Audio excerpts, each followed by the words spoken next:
I can't leave because telling me about whoever it is, so I can't leave yet. Crap, man, special mode or something. I don't know what's gonna happen, so let me just get through this quickly. Nefer, this term's assignments have been issued already. Please read through the materials thoroughly, conduct your own additional research, and then write an essay on the topic. Yes, Professor, I'm aware. I just had a couple more questions I wanted to get your perspective on. Oh? Please ask away. Well, I saw the other students' problem sheets, and I couldn't help but notice that my assignment is much easier than theirs. Do you really think I'm a weak student? A weak student? Goodness, no. Quite the opposite. You have a sharp mind. Almost too sharp. I think what you're saying is, a weak student wouldn't have noticed the discrepancy. And if they did, they certainly wouldn't complain about the lighter workload. You see, sharp as they come. You see things the way they are. And I'm sure you know why they're like that. Because of where I come from. Because I'm different. I'm sorry, Nefer. I don't like it any more than you do. It's just... Anyway, you said you had a couple of questions? What's the other one? I wanted to check. If someone sent me a letter to the academia, where do I go to collect it? Ah, your family wrote to you. Well, as long as they put your name on the envelope, someone should hand it right to you. Not exactly. It's not even a recent letter. I was just curious where the mail would end up if no one collects it. The House of Dana, I expect. I know there's a box for unclaimed mail somewhere in there, probably sitting on a shelf. Whatever you're looking for, that'd be the place to start. Okay, got it. Thank you, Professor. Oh, don't mention it. Honestly, I feel like I failed you. I'm supposed to be your teacher, but I haven't taught you anything. Hey, don't say that. You're a great teacher, and you do your best for all your students. But the rules are the rules. You're not allowed to teach students like me. It's not just the academia either. The whole world bends over backwards for the successful, and leaves the losers to suffer and die. Oh, my dear child. Don't tell me you've given up on life already. I haven't. I just think that if you want to make it in this world, you have to find a way to become successful.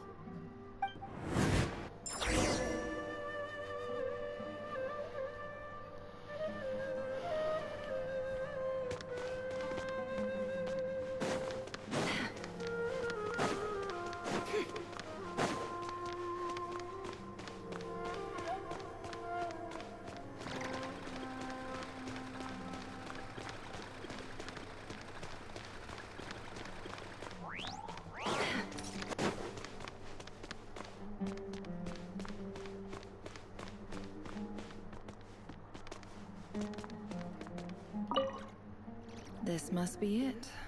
A big cardboard box full of unclaimed mail. And probably some letters that ended up here by mistake, too. Let's take a look.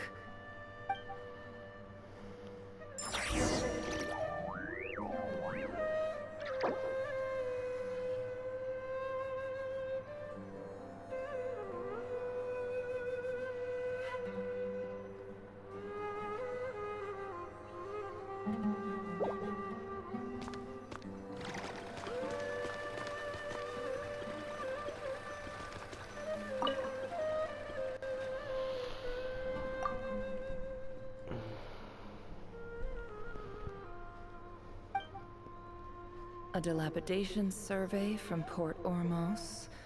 Looks like it's from a Core of 30 representative. This one was never even opened. I guess the recipient didn't care what the Core of 30 had to say about anything. Who was it addressed to? I don't recognize the name. but it must have been a Ksharawar professor.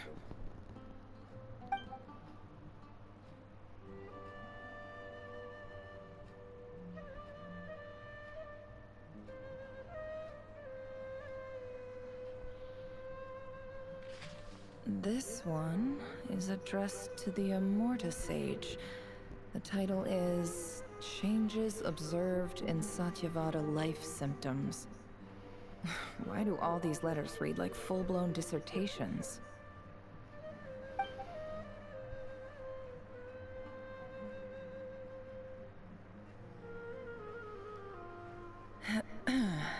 Guided by the incense, we became lost somewhere in the forest. All the barriers between levels of consciousness disappeared as our minds soared around in circles, looking for a branch to seek refuge on.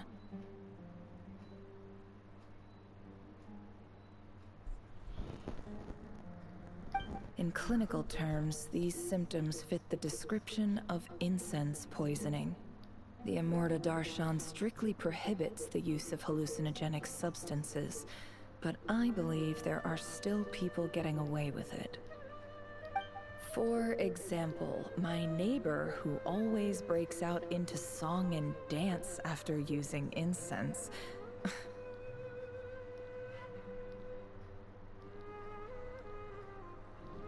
This seems like something the academia would want to know about. Why wasn't it collected? Wait, what's this written on the back? It's so small.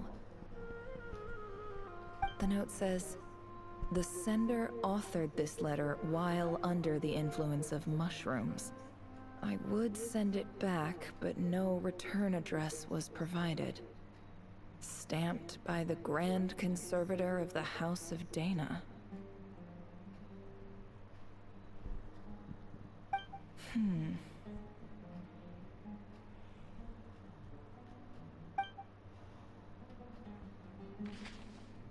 This next one is addressed to Grand Sage Azar?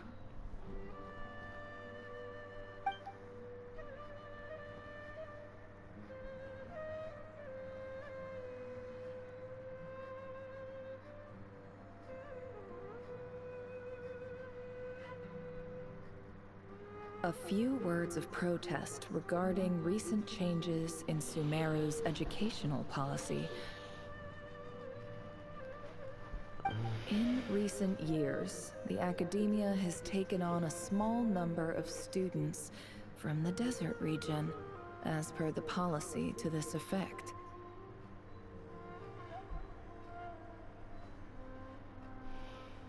However, it appears to me that these students have not, in fact, been provided with educational opportunities that are, in any meaningful sense, equal to those enjoyed by their peers.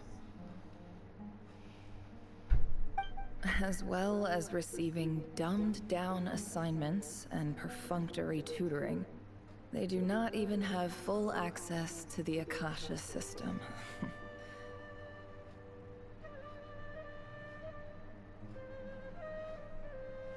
Education is the fundamental purpose of this institution, which should go without saying in a nation whose founding virtues are knowledge and wisdom. I ask you, is the lip service we pay to the policy of education for desert students truly the standard of pedagogy to which the academia aspires?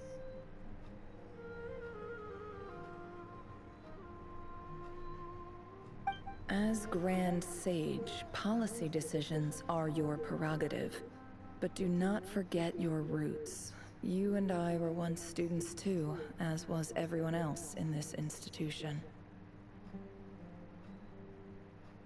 I do hope you will give some serious attention to this matter. I encourage you to discuss issues like this with myself and others, and listen to some alternative opinions.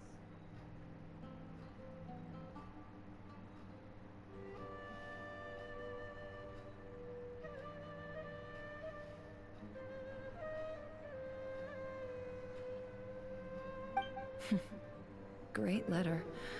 Shame it didn't get to where it needed to go.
And the sender is... Huh? Sage Cyrus of Spantamad. I didn't realize anyone else even knew how bad students like me have it in this place.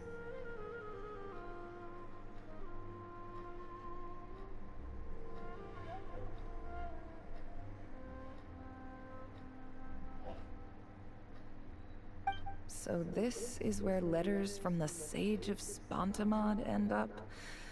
Nice one, Grand Sage. Really enlightened leadership.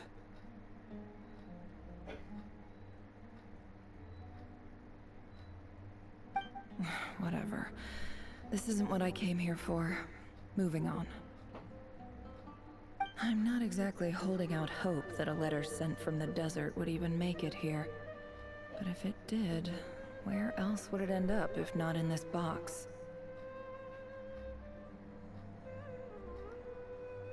I can't believe how much discarded mail there is. Must have been years since someone last went through it all. And this is just one box. The whole house of Dana is boxes on shelves.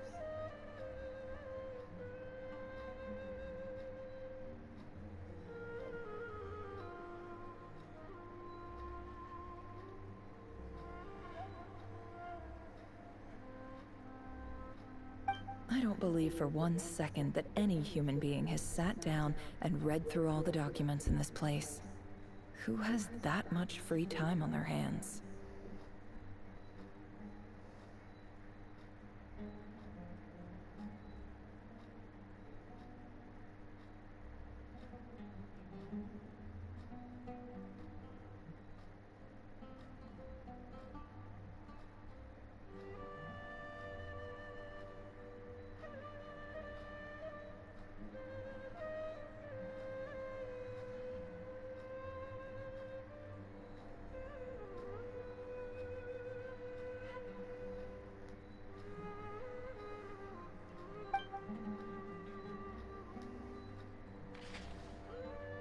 Wait, could this be it?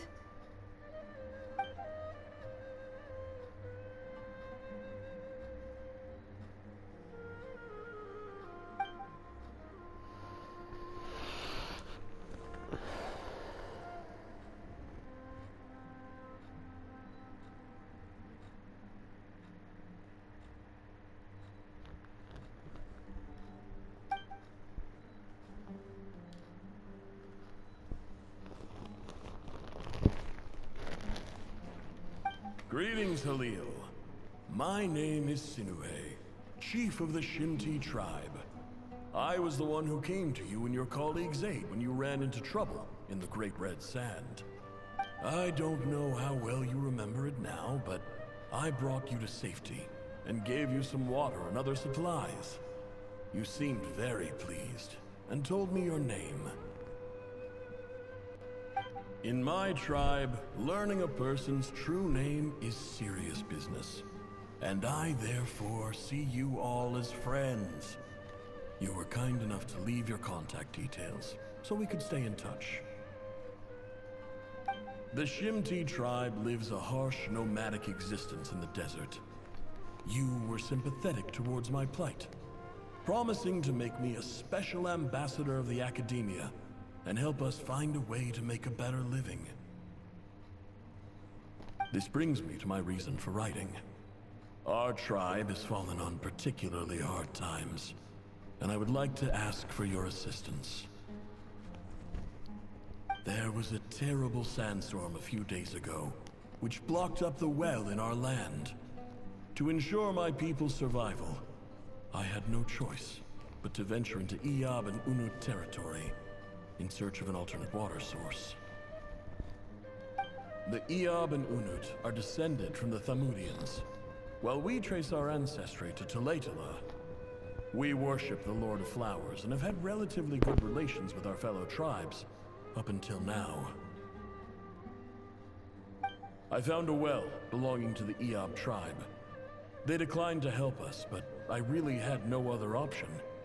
So I took some water to keep me and my tribe alive. My actions are certain to incur their wrath. When we met, you assured me that you would be my ally in the academia. I would like to take you up on that offer, because I really need your help. I wonder if you could send an academia representative to meet with me. That aside, the last time you were here, you mentioned that the academia had started accepting students from the desert. And I told you a little about my daughter, Nefer. We have next to no resources here in the desert, and my power and influence are limited. Would you consider enrolling my daughter at the academia? She is a smart girl. I know she won't disappoint you. From the outset, the academia never took you seriously. Those things they promised were just empty words. I doubt they even remember the name Sinue. And you were so emphatic that your luck had finally changed for the better. You swore you'd lead us to a better place one day. You spoke with such conviction, like you were the most powerful chief in the whole desert. You liar. You lied about everything. You promised the world and delivered on none of it. And who fell for it? Just me, by the looks of it. Despite your best efforts. Which makes you a pathetic liar. You weren't even any good at it. I think I'll take over from here. Let me show you how it's done.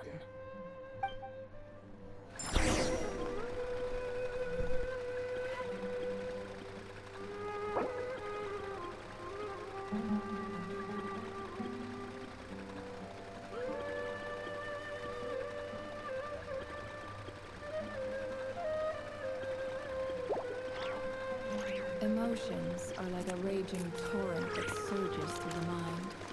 More often than not, if you I'm on try with to yours hold again, them gotta be back, talking they'll for be too swept away long. by their unstoppable force. Right. And if you try to ignore them entirely, you'll end up tearing yourself to pieces.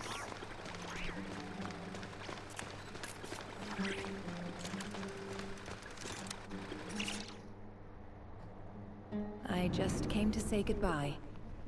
Thanks for everything you've done for me in my time here. Nefer? You packed your bags. Where are you going? I'm quitting. Something's come up in my hometown. Gonna head back and deal with it. Huh? But this was a hard-won opportunity for you. You know that better than I do. It was. But it doesn't matter. I have more important things to deal with, and they can't wait. Oh, and I didn't want to overfill my bags, so I left some incense on your desk.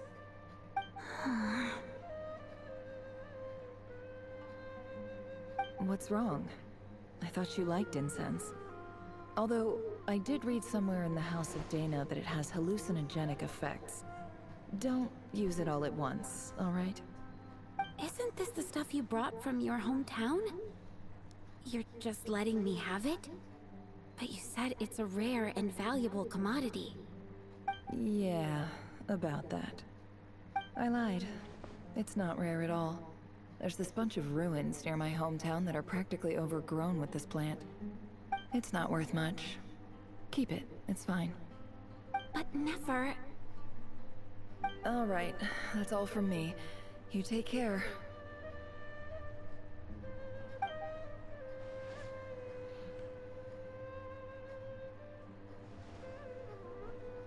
Don't forget me, okay?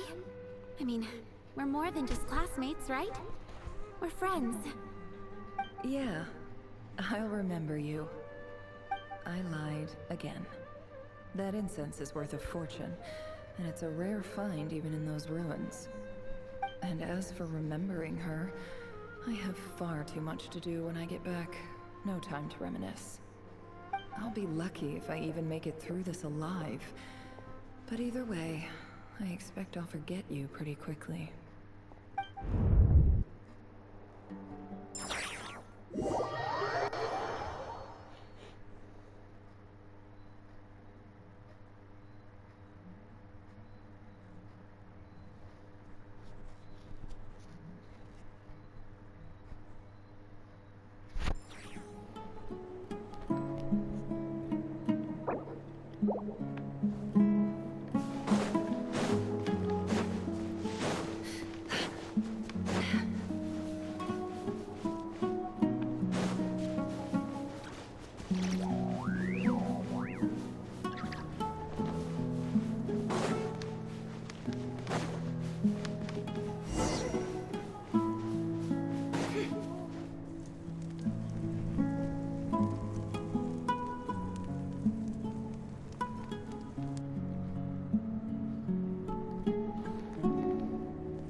It's a pleasure to meet you, Mr. Arif. So, what does the Academia want? Since they've sent their special ambassador, I assume there's a big business deal to be made. If not, I'd be very disappointed. Please, sir, lower your blade. You're lucky I'm the one they sent. Not all special ambassadors share my admiration for the Eab people. The ever-shifting balance of power in the desert reduced the once great civilizations of this region to rubble and sand. But the story of the Eab has a very different trajectory. Others grew weak, but you grew strong, beginning in obscurity and moving to prosperity. You're the only ones who defied the trend. Huh. So, you do know who you're dealing with? This well is the perfect symbol of your strength, is it not? It used to belong to the Unut, but it looks like you have control over it now. You're not wrong. But I'm sure you didn't come all this way just to flatter us. Of course not. I came to bring you some very good news. Some information that recently came to light, which might just be your ticket to freedom. Records uncovered by the Vahumana Darshan show that a certain well currently under Eab control is built on top of some ancient ruins. These ruins are of great archaeological interest to the Academia. I checked the map carefully on my way over here, and I'm confident that this is the well in question. The Academia is offering 50 million mora in return for excavation rights. 50 million? No, wait. If these ruins are as important as you say, 50 million's a little low, don't you think? Don't get greedy, Eab. We know far more than you think. We know that you seized this well by force. Wasn't that the first step in your rise to power? To drive away the Unut and steal their water supply? So what if it was?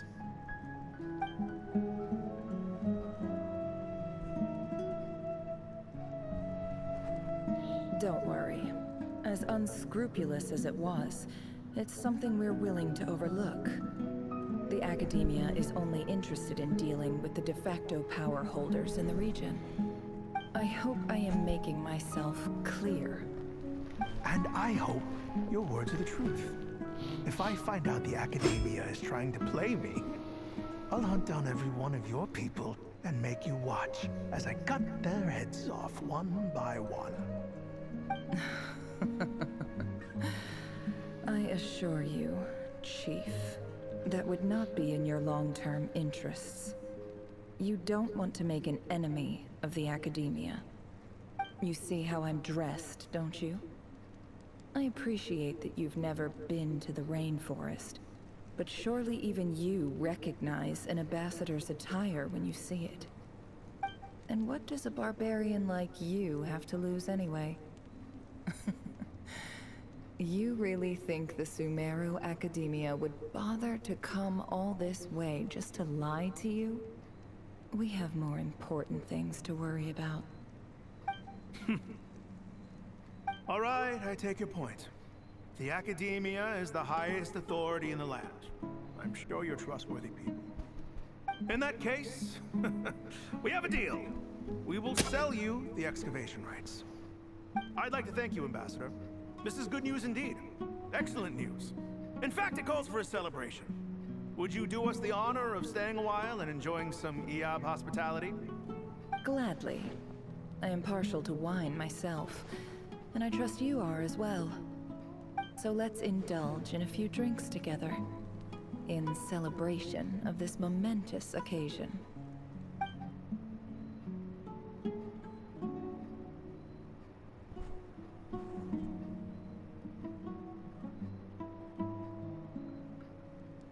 Chief! Chief, it's an emergency! It's the Unut. They've taken the well. What? Oh, don't just stand there. Take it back. Yes, Chief. I have every confidence in the EOB's military superiority, and yet... Well, what is it? The Unut's response was alarmingly fast. The day after we reach a deal, they seize the well.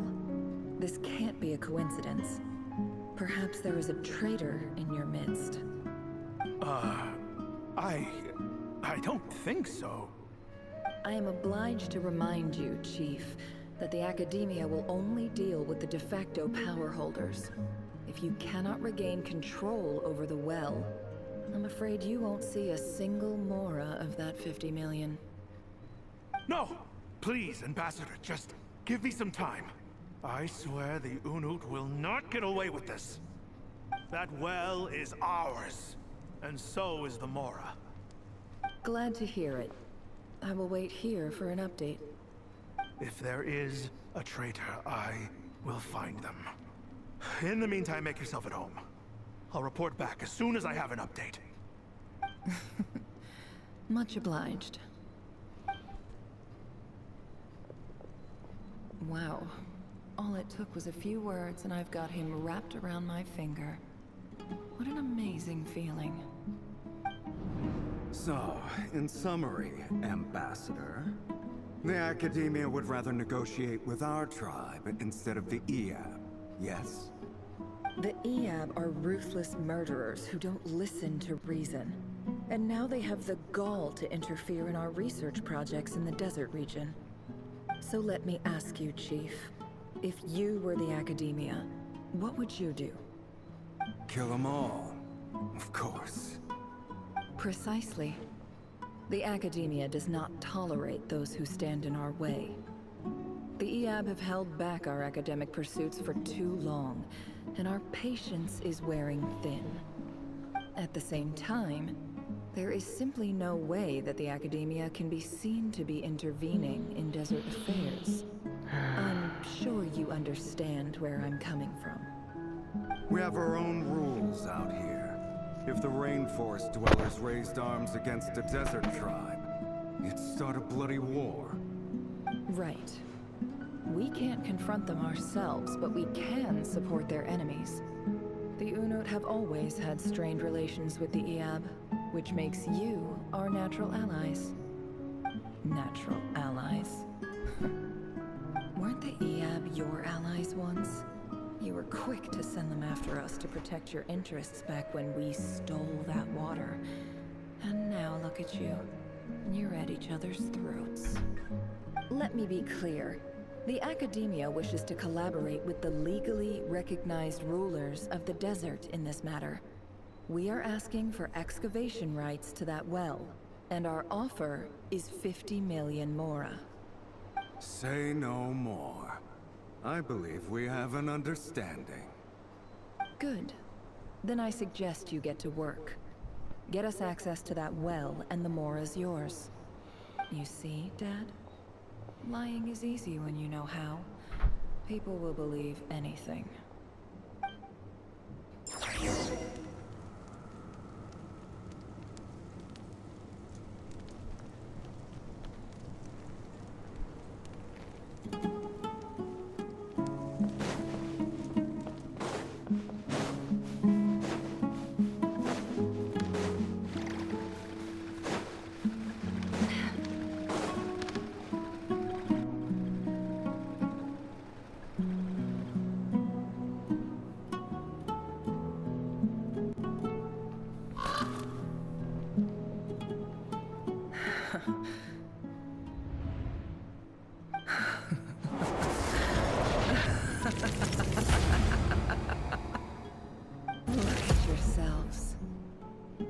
may be vile, savage monsters, but your butchered bodies bleed like any others. You're no different. You're nothing special at all. The monsters who destroyed my home, they're just ordinary, petty human beings. What a joke. I think we're even now. Maybe I've even done the desert a favor. It's a better place without all these people around. Oh, Sinuhe. My gullible fool of a father. Perhaps if you'd been as ruthless as I was today, our tribespeople would still be alive. In this dog-eat-dog world, a chief needs to be tough to survive. But you couldn't do what had to be done. So I did it for you. Nefer, it's okay. All of this is in the past now. I believe I remember you promising to remain silent. Yeah, but even so... Yehoda, is there anything you can do to ease the tension? Alright, time for a sharp turn onto a completely different topic. So, anyway, that's enough of that. When are we getting out of this place? Feels like we've been walking forever. I'm getting pretty tired. Oh, Alma, you tired? Yes. If we can find somewhere to sit down, I could certainly do with a rest. It's not far now. There should be a temple just up ahead.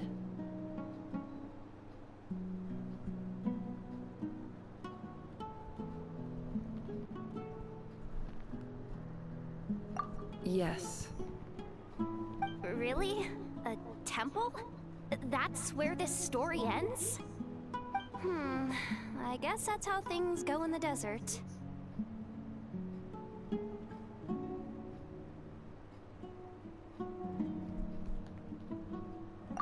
Desert dwellers can never escape their destiny.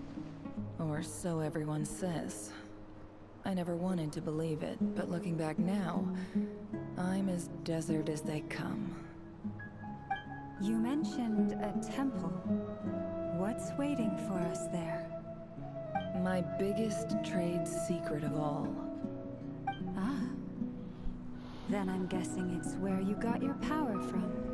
The power to peer into other people's minds. I didn't know you were clued up on any other religions. I'm no expert in the history of Sumeru, but since you come from the desert, I would imagine it has something to do with King Deshret.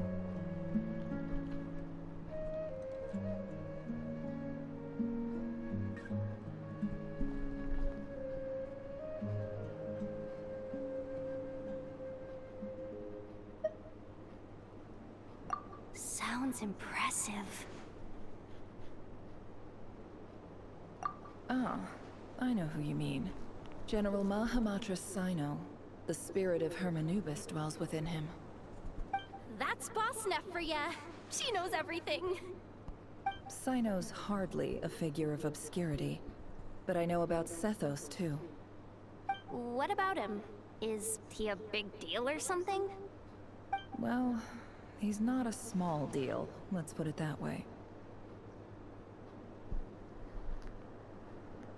Please, this is the bare-bone basics. Save the flattery. Thanks for your patience, everyone. I'm sure it's been a lot to take in. With any luck, that's our exit just up ahead.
any of this stuff. Like, look at that statue, for instance. I want to do the whole name-dropping, this girl knows her stuff thing too, but I've never seen anything like it before. A statue with the head of a bird.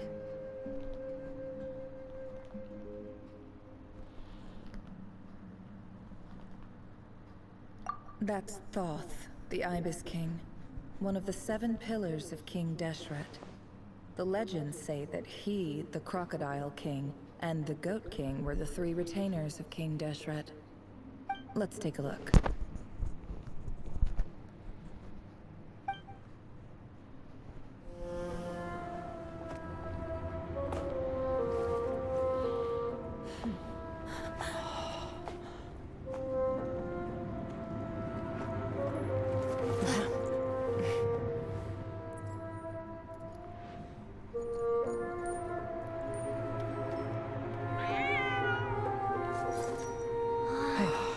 It's just Ashru.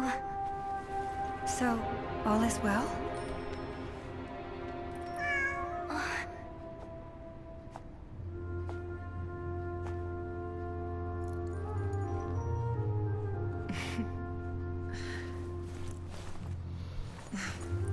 Typically speaking, at this point, the world disintegrates.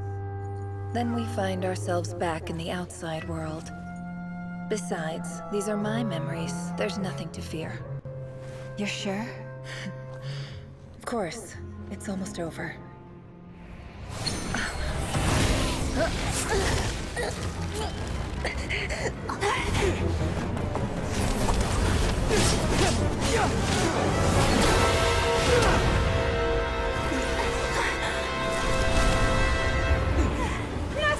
Hold on!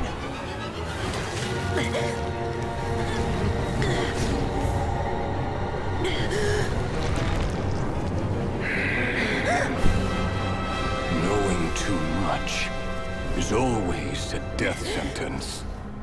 Speak for yourself.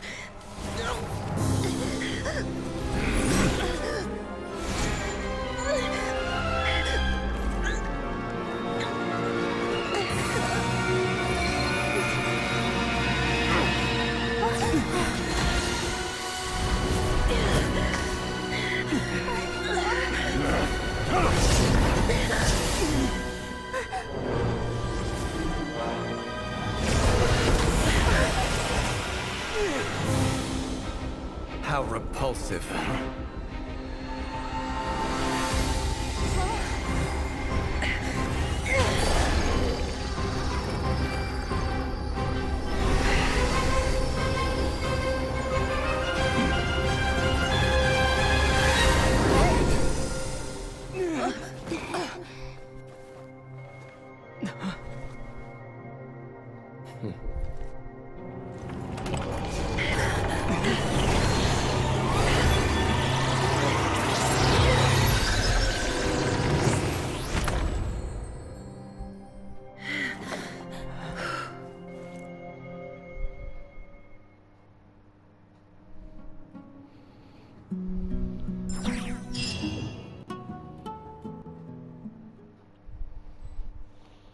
Finally.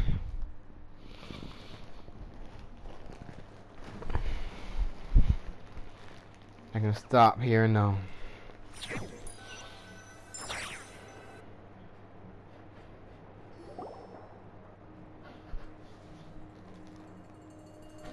Timed that pretty well, didn't I?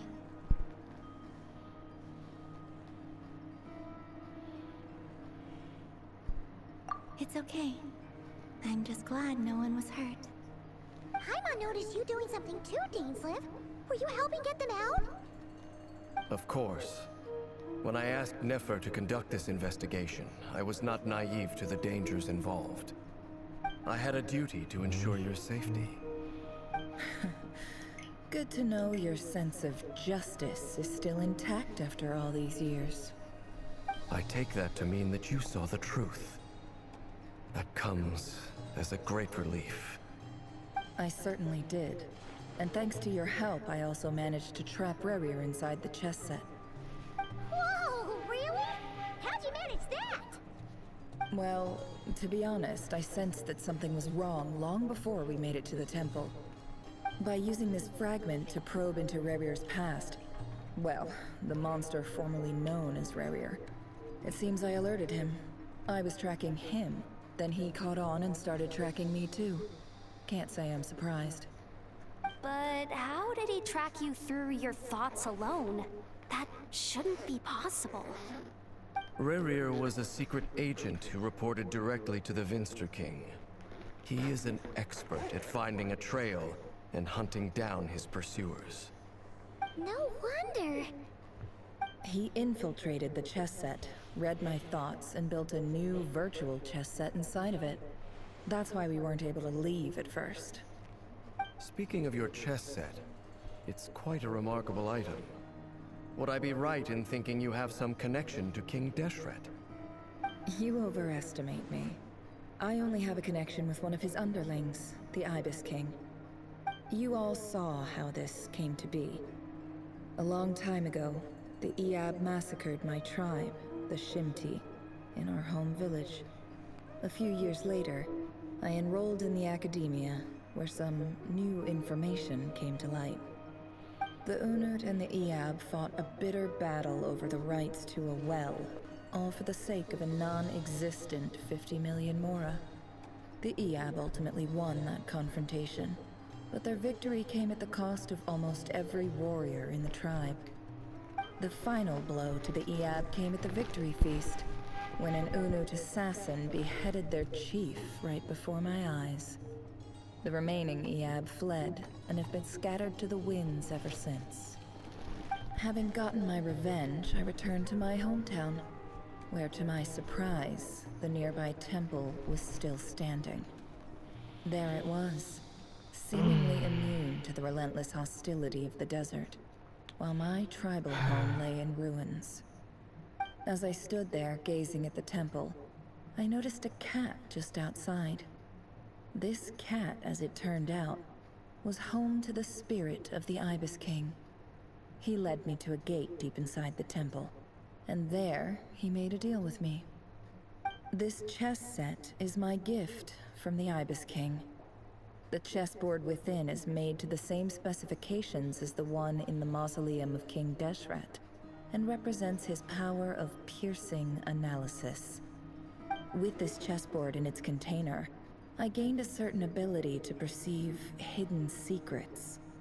Now, you could conclude that the Ibis King simply wanted to give the people of this world the power to seek the truth, but I don't believe that's the full story. Every god plays favorites. Their hearts are as fickle as any human's, full of secrets, perversions, egotistical tendencies. But precious few gods are willing to admit this. It is the same with all powerful forces, including fate itself. Their gaze falls preferentially upon a select few. As you rightly point out, this is an act of favoritism. If you're alluding to the Abyss, then yes, I agree. Gather the others. It's time to share everything I've learned.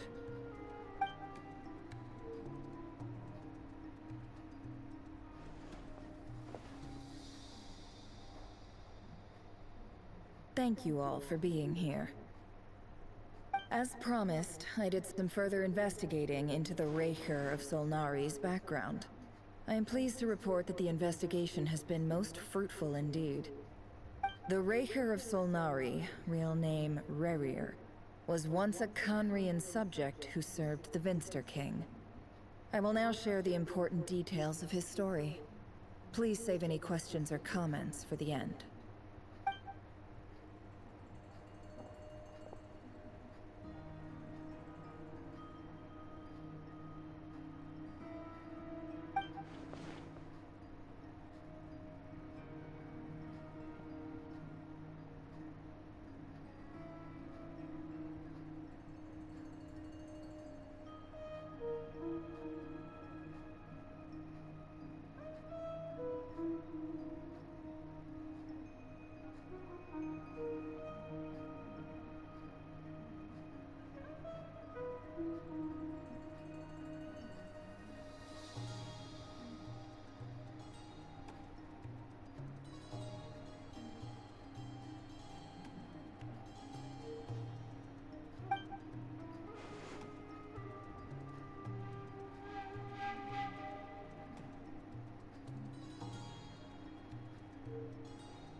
So that's why he's so obsessed with the moon.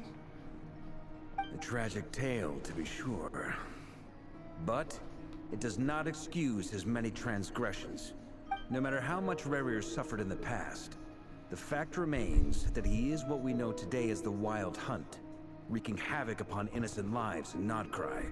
He becomes more dangerous with each passing day. If left unchecked, it is simply a matter of time before all of Tevat suffers the consequences. This is a threat that the Knights of Favonius cannot ignore. A question for Miss Columbina. Forgive me if this is presumptuous, but have you ever seen the spatial gateway that appeared in Rerir's memory? Never.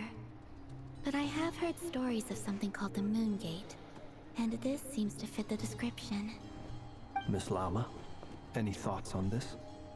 In the lore of the Frost Moon Scions, the moon is believed to hold many secrets. Some sources speak of ancient knowledge, others of a gateway to the unknown. The term Moon Gate is one I have heard before. But as is the case with all of our legends, there are no records of any first-hand witnesses. We cannot know whether it truly exists. Then back to Miss Columbina. As a moon goddess yourself, do you have some idea of where the Moon Gate leads to? Not at this stage, sorry. I do hold the power of the Frost Moon, and my strength is recovering well. I can sense that the gate would open at my command, but... But there's more to the power of the Frost Moon than that? Yes. A moon goddess has the right to open the Moon Gate, since it is a path to the moon. But as never mentioned, holding open a spatial gateway takes a huge amount of power. And right now, I need to conserve my energy to fight the Rahier of Solnari. I'm afraid this is one mystery we may have to leave unsolved for now. I agree. Better to save your strength. But if you'll humor me for a moment, I have a bold conjecture of my own regarding the world beyond the gateway. I highly suspect that neither Tholindis nor Rerir made it through unscathed. The evidence pointing to this is the fact that the Rahier of Solnari exists in the form of countless fragments. With the abyssal power he wields, no ordinary foe can touch him, let alone tear him to shreds. And yet, the Wild Hunt proliferates wherever his scattered fragments lie, drawing hordes of monsters to many different locations across the land.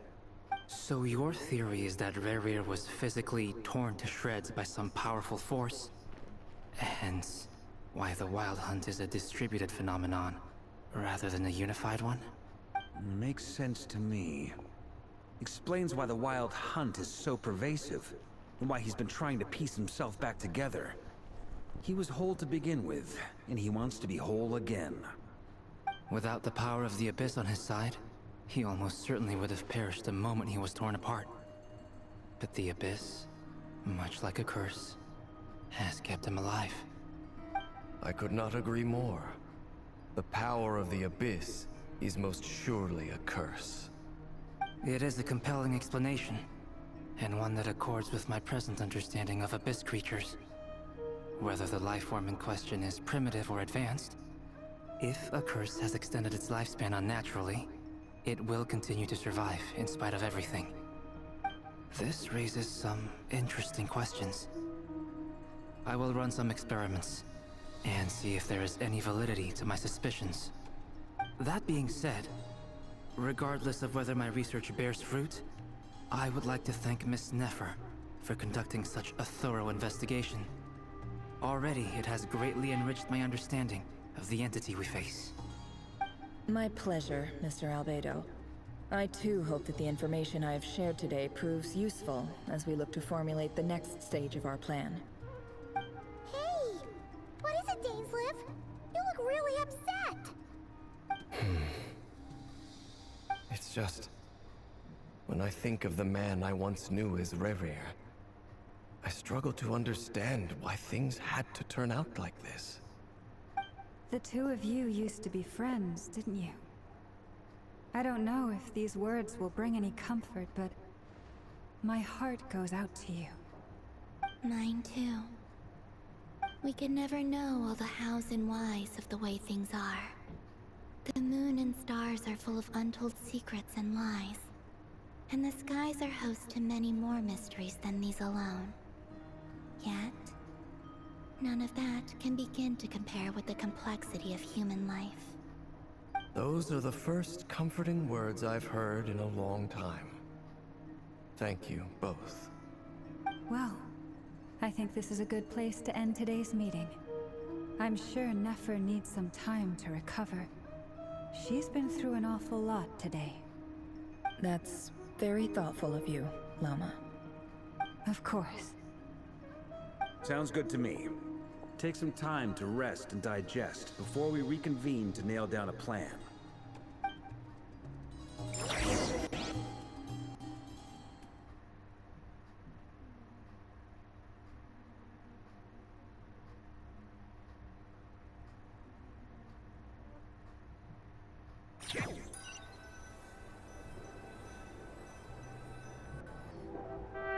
Hey, is this a bad time? Hope I didn't kill the conversation.